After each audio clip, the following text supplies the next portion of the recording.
Assalamualaikum warahmatullahi wabarakatuh, pemirsa UB on TV, balik lagi di program UB Lifestyle Spesial Idul Fitri. Tentunya nggak kerasa ya, akhirnya sudah lebaran aja setelah 30 hari, udah Ramadan, udah berpuasa. Akhirnya kita kembali ke Fitri untuk terus bisa memaafkan orang-orang yang kita cintai tentunya ya. Dan seperti biasa juga nih pemirsa UB on TV, UB Lifestyle kali ini akan menghadirkan selebgram dan juga influencer yang memang punya usaha di bidang fashion nih pemirsa ya. Dan karena spesial Idul Fitri, perkenalkan dulu nih, saya Syarifah Ainal kembali hadir menemani Anda di UB Lifestyle Spesial Idul Fitri. Nah, langsung aja nih, di samping saya sudah ada Kakak Alfarisi. Halo, selamat datang. Selamat datang juga. Iya, dan memang hari ini adalah spesial ya, episode Kakak Alfarisi Style. Dan ini juga salah satu momen yang paling penting juga nih di spesial Idul Fitri kali ini. Nah, mungkin pemirsa di rumah juga pengen kenalan lebih jauh nih sama Kakak Alfarisi ya. Silakan Kak. Apa nih, kenalan? Iya, boleh. Iya, kenalan ya. Assalamualaikum gitu ya. Halo, nama aku lengkapnya sebenarnya adalah Rizka Zania. Jadi kalau Kakak Alfarisi itu nama beken lah.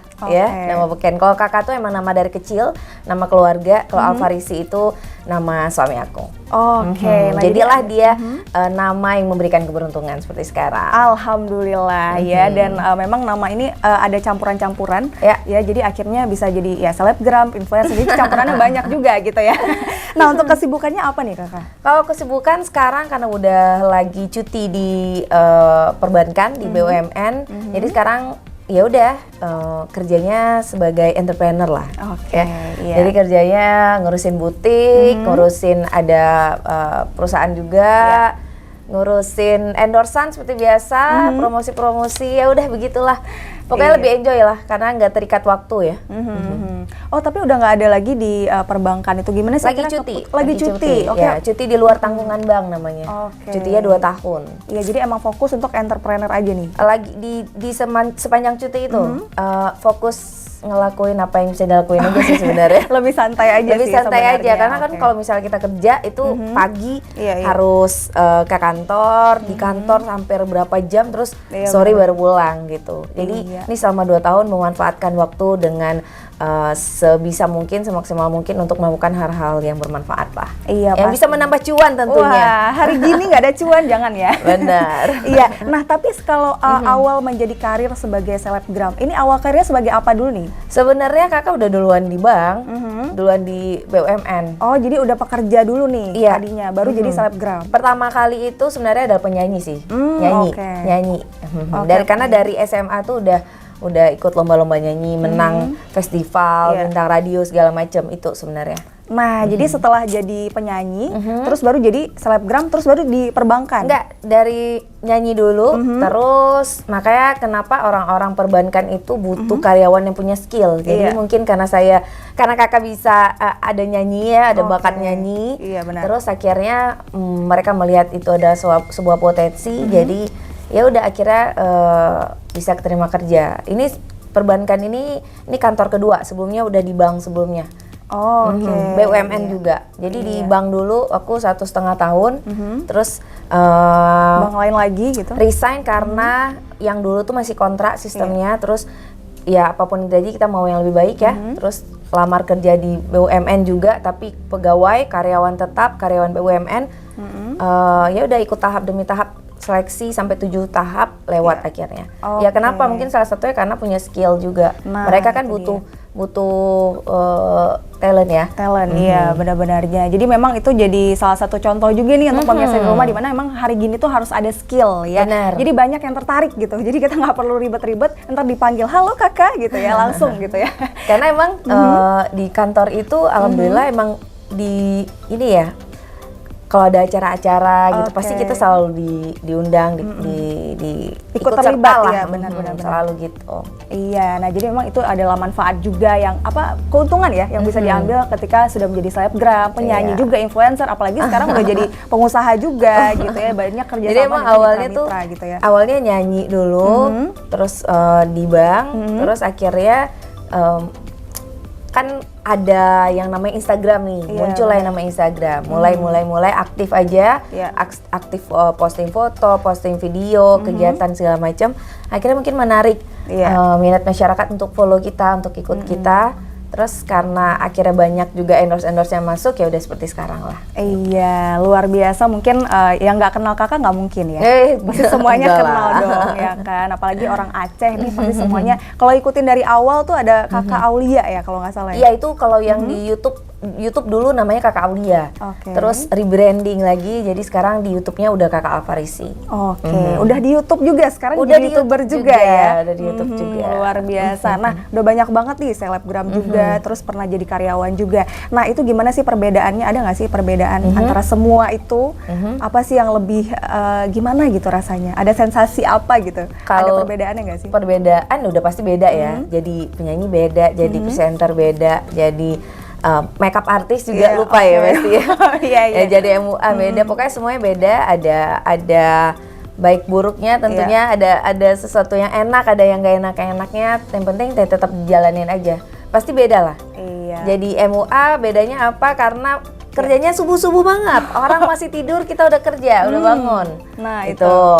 Kalau jadi karyawan kantor pagi-pagi harus ke kantor absen, terus stay sampai berapa jam, sore baru pulang, nggak bisa ngelakuin apapun di luar itu karena kan masih prioritas waktu itu. Benar. Jadi waktu dulu masih di kantor, kalau ada kerjaan di luar, maksudnya ada kerjaan tapi masih di jam kantor, semua ditolak kan. Iya, jadi terbatas ya. Nah, itu perbedaan antara wanita karir gitu. Tapi kalau perbedaan jadi seorang istri nih, apa sih perbedaannya? Jadi seorang istri nggak ada perbedaan karena dari bangun tidur sampai mau tidur lagi itu tetap jadi seorang istri. Benar. Jadi apapun yang terjadi ya memang harus pintar-pintar bagi waktu. Karena jadi istri harus tetap jadi istri walaupun kerjaan kamu banyak banget di luar sana ya. Harus tetap jadi istri soleha ya.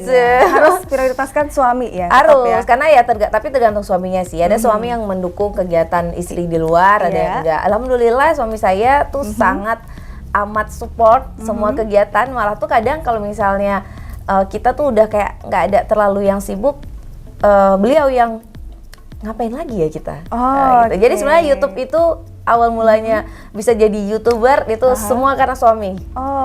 Iya, abang yang support ya?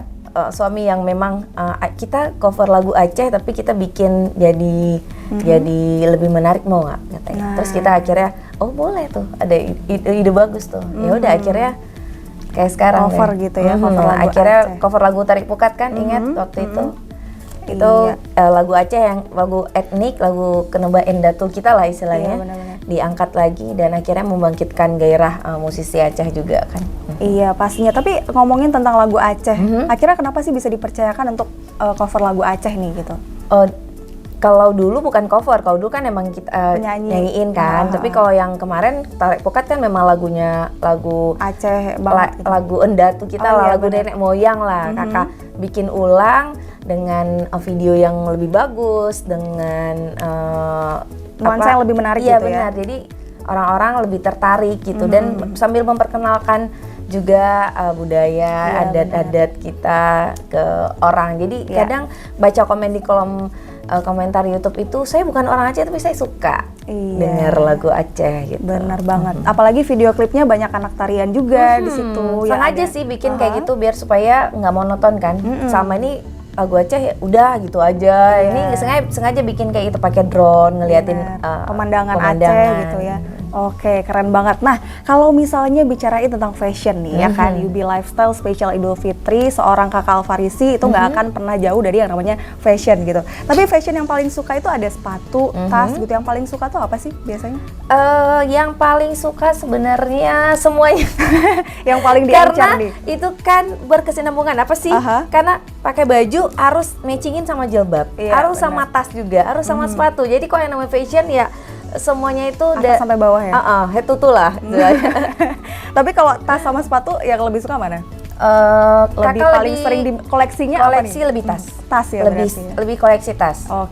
Karena kalau tas itu kayak kita pegang tas lebih kelihatan dan lebih elegan aja bangga gitu rasanya. Lebih bagus gitu kalau misalnya tas matching sama outfit kan kayak cakep gitu Iya rasanya. dong, pastinya ya. Karena kalau sepatu kakak tuh kebetulan orang yang suka pakai celana atau rok atau dress yang ketutupan sepatu. Jadi nggak apa-apa sepatu, nggak apa-apa, nggak usah mahal-mahal banget. Iya, yang pasti yang kelihatan aja dulu. Yang ya penting kan? bagus, pas Bagus. dipakai nyaman sih sebenarnya. Iya, Karena kalau nggak nyaman sama aja kan. Karena kan bukan yang harus mahal. Yang penting nyaman dipakai dan bagus. Iya. Karena rata-rata baju di Kakak Avery Style ini harganya murah-murah kok. Oke. Paling mahal juga kayak 400.000, kecuali yang Raya Collection kemarin ya. Soalnya kakak di bulan puasa kemarin ada keluarin Raya Collection series gitu, Blossom series namanya. Iya. Dan itu yang lumayan ada mahal-mahal dikit lah. Paling mahal juga cuma 1.100.000 waktu itu. Iya, nah penasaran dong gimana koleksi-koleksi dari kakak Alfarisi Style. Tapi kita bakal bahas juga nih tips fashion untuk wanita karir agar terlihat casual ketika Idul Fitri apalagi ya. Kalau gitu jangan kemana-mana pemirsa, tetap di UB Lifestyle spesial Idul Fitri.